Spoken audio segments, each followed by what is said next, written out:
Hello, Ian. Hello, Chris. Hi.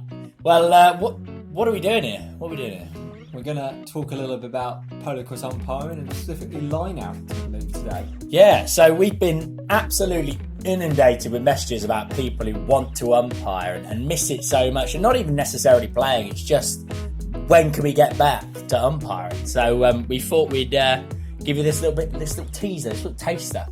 Yeah. Yummy. Yeah. So, what are we going to talk about first? What are we going to talk about, Ian? We're going to talk a little bit about positioning of umpires when we're at the line-out.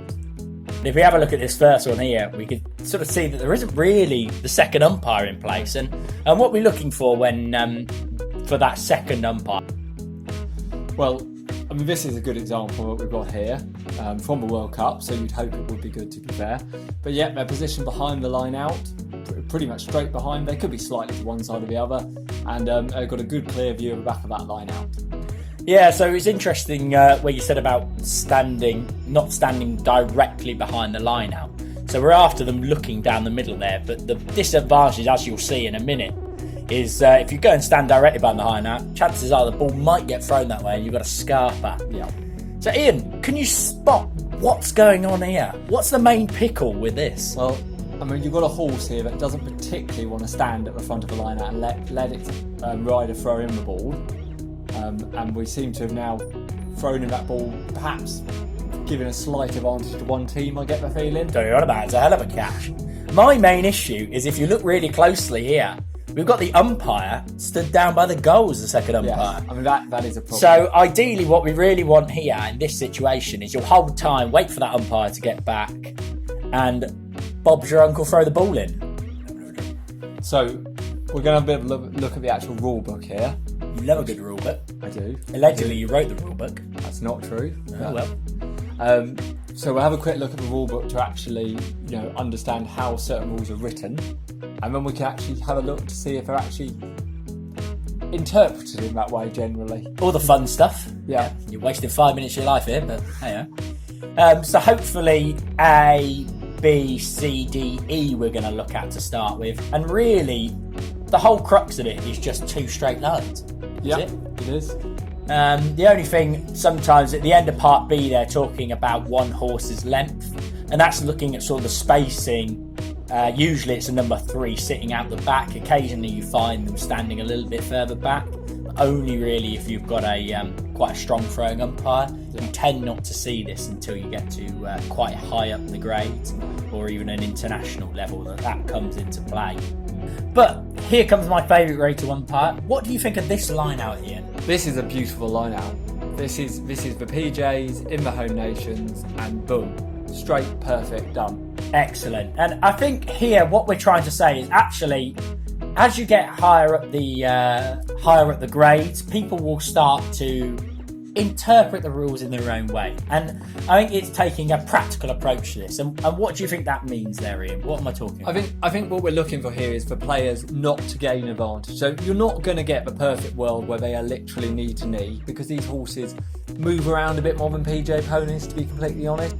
But here, obviously, we've got our two number 3s again, so we're looking at this a bit from sort of a rear umpire perspective. Yeah. Happy with this? Well, I mean, I think you've got Bo and Jason here, both fighting for the back foot, and as long as they're fairly even, again, the umpire hasn't blown it up, they've played it on. And now we're looking a bit more at our ones perspective. So what are you looking for, at the front of the line? What are you looking for from your number 1s? I mean, I'd love them to be behind the tee. I mean, that is still an ambition in my life, to have 2 number 1s who actually stay behind the tee. Arguably the ambition. I know, but it seems to be very hard for them to deal with, but I'm hoping that one day that will happen. But apart from that, I'm looking for them to be even, so even if they come over the tee, I'd like them to be even and together. And, again, no one gaining an advantage. Excellent. And so we use this one because it did the rounds a little bit, and I'm sure Joe won't mind. But what do you think of this situation here? What have we got going on? I mean, there's a lot going on here. This is a busy situation right here that you've paused us on. I mean, we've got the situation at the front with Graham and Joel, and there's a bit of fault on both sides here, in all honesty. Graham, I think, looking at where that centre line of that tee is, I think he's over on the UK side. So we're looking at the green number 1 there. We sort of come over the UK side and arguably is slightly in front. Yeah, I think probably over the tee slightly. On the other side, Joel is then leaning across the front of him and trapping his stick down. Naughty, naughty. However, I'm sure we would all do it against Graham. So I think in that situation, we'd look at actually maybe asking you to come in again and looking for that sort of walk-in line out that sometimes we're a bit more accustomed to at the higher level. Ron F. Yes. Well, I want it to be between sort of shoulder and top of stick height all the way down the line out. So, not dropping in by the 2s, not hitting a 1 in the face, anything like that. Yeah, I mean, dart throwing, like we see here at the Arena Leagues, isn't great. No. Likewise, should we be throwing him with a racket? Not really. It's not desirable, is it? No. Thank you for giving me your heads up there. I've sort of paused on this last one a little bit. Now, I got slated for my umpire throw once, and I've been self-conscious about it ever since. And it is a real fear, is self-conscious throws. I think it's something that the Palacross needs to conquer as a community. And I'll tell you where my fear came from.